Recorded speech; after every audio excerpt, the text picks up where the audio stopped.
যখন তুমি নিজের রক্তের মানুষের দ্বারা কষ্ট পাবে, তখন তুমি একবার নবী ইউসুফ আলাইহিস সালামের কথা মনে করো। তিনি কিভাবে নিজের ভাইয়ের দ্বারা প্রতারিত হয়েছিল।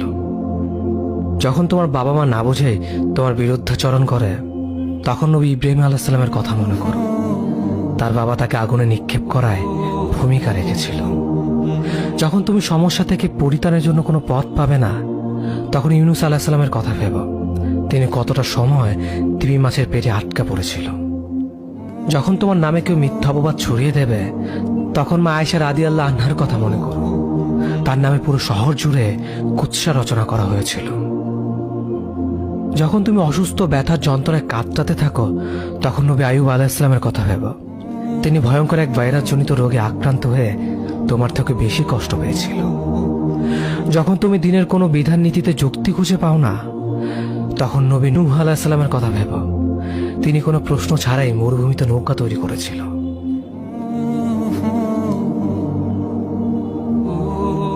যখন তুমি আত্মীয়স্বজন, পরিবার, বন্ধু বান্ধবের কাছে হাসির পাত্রে পরিণত হও, তখন তুমি শেষ নবী হযরত মুহাম্মদ সাল্লাল্লাহু আলাইহি ওয়াসাল্লামের কথা ভেবো।